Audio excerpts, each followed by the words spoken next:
Good morning बच्चों। आज हम पढ़ रहे हैं कक्षा 4 हिंदी रीडर पाठ नंबर 3। हमने ये पाठ पहले भी पढ़ा है। इसका जो भाग बच गया था आज हम उसे रीड करेंगे। मैं खूब पढ़ूंगा में हमने रीड किया था। रामू का जो है मन पढ़ने में नहीं लगता था और वो फेल हो जाता है। अब उसके बाद देखो हम यहाँ से दोबारा रीड करेंगे। तभी सब्जी वाले की आवाज़ आई, सब्जी ले लो सब्जी। ये वही सब्जी वाला था जिसे रामू प्रतिदिन शाम को सब्जी खरीद कर लाया करता था।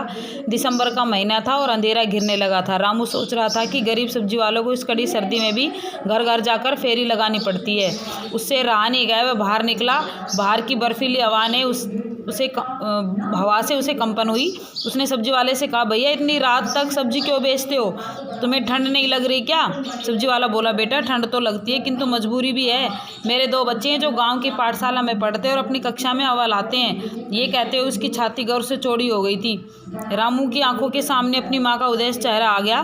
उसने बहुत ग्लानि हुई। वह सोचने लगा, गाँव में तो सब्जी वाले के बच्चों को सुख सुविधाएँ भी कम मिलती होगी, फिर भी वे मन लगाकर पढ़ रहे हैं और हम हैं जो इसके आगे वह सोच नहीं पाया और उसके मन में आशा की किरण कौंधी।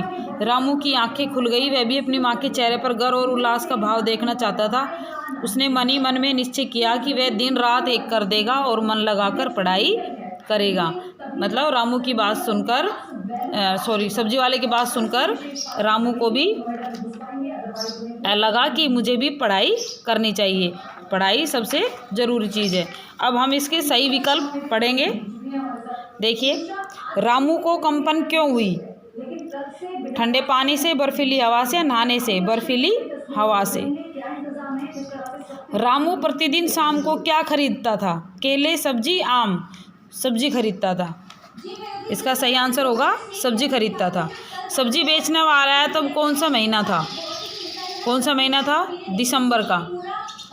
पीयूष ने रामू को क्या राय दी?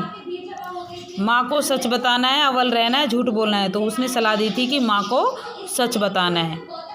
अब देखिए, कक्षा कार्य में आपके खाली स्थान आए हैं। आप कक्षा कार्य में करोगे आज का। 10 दिनों बाद दूसरे सत्र की डैश आरंभ होने वाली थी। क्या? परीक्षाएं। दूसरे सत्र की क्या शुरू होने वाली थी? परीक्षाएं। रामू को पढ़ने में मन डैश लगता था। तो इसका आंसर क्या होगा? नहीं। रामू का मन पढ़ने में नहीं लगता था। रामू सिर झुकाए उसके सामने डैश रहा, यानी खड़ा रहा। मेरे 2 बच्चे हैं जो डैश की पाठशाला में पढ़ते हैं। सब्जी वाले ने कहा था उसके बच्चे कहाँ पढ़ते हैं? गांव की पाठशाला में। और इसके क्वेश्चन आंसर है वो भी आज हम करेंगे। रामू की माँ उसे क्या करने के लिए कहती थी? तो आपने पाठ पढ़ा है, बताइए।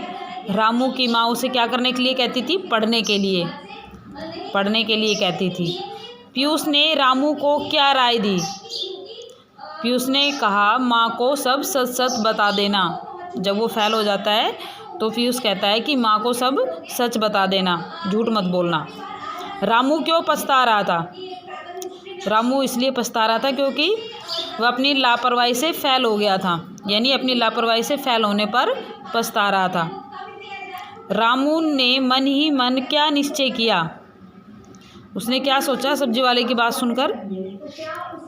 इसका आंसर लिखेंगे, वह दिन रात एक करके मन लगाकर पढ़ाई करेगा।